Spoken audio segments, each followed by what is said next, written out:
Bonjour à toutes et à tous, je vais vous présenter mon mémoire qui a pour sujet la coéducation. Donc pour rappel, la coéducation, c'est le fait que les familles et l'école travaillent en collaboration pour la réussite et le bien-être scolaire de l'élève.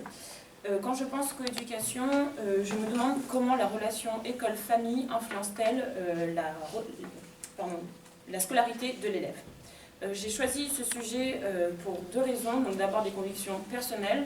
Je suis persuadée que si j'ai réussi à l'école, c'est grâce au discours positif que mes parents avaient vis-à-vis de l'institution, mais également des très bonnes relations qu'ils avaient avec l'école et les professeurs, et des convictions professionnelles, dans le sens où, pour moi, travailler étroitement avec les familles, ça permet à l'élève de lui offrir un avenir et un cadre lui permettant la réussite.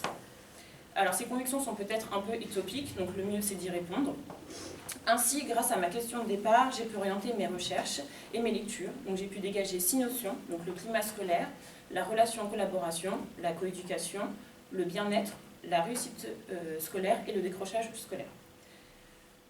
J'ai alors du coup créé ma problématique qui est: les élèves qui ont un sentiment de bien-être et de réussite scolaire ont-ils des parents actifs dans leur vie scolaire? Afin d'y répondre, j'ai mis en place une enquête quantitative et qualitative avec la classe de 3e prépa métier. J'ai donc fait la passation de questionnaires auprès des élèves et des parents, et j'ai également fait 2 entretiens avec 2 mères d'élèves. Le but étant de mesurer toutes les variables afin de répondre à la problématique. Par exemple, si on veut mesurer le bien-être, selon Connu et Rimpella en 2002, on s'intéresse à certains critères, donc comme le choix de l'orientation ou le ressenti de l'élève depuis le début de l'année. Alors, cette enquête n'a pas été de tout repos, puisque je l'ai fait au lycée Le Castel, où il y a à peu près 2000 élèves. Donc toutes les démarches étaient compliquées à mettre en place, comme le choix de l'échantillon, la passation du questionnaire ou encore la mise en place de cet entretien. Mais cela n'a pas empêché de répondre à mes hypothèses. Donc la première étant de démontrer que les parents qui adhèrent au concept de coéducation mis en place par l'institution scolaire permet un meilleur bien-être et une réussite scolaire par rapport aux parents qui n'adhèrent pas à ce travail collaboratif. Effectivement, donc les élèves qui ont des parents qui participent activement à leur scolarité ont de meilleurs résultats, ont moins de difficultés et ont un taux d'absentéisme moins élevé que les autres élèves. Pour ma deuxième hypothèse, j'ai voulu démontrer l'importance de la collaboration entre les familles et l'école afin de limiter le processus de décrochage scolaire.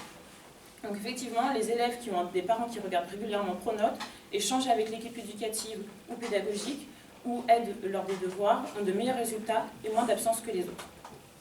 Enfin, à l'heure des conséquences de la période de pandémie, nous pouvons constater des élèves de plus en plus apeurés à l'idée de vivre en communauté et qui empruntent plus facilement donc, le processus de décrochage scolaire. Donc c'est l'expression d'un malaise, voire d'un mal-être chez l'élève concerné. C'est pour cela qu'il faut qu'on travaille tous en collaboration afin de pouvoir aider les élèves à réussir. Merci.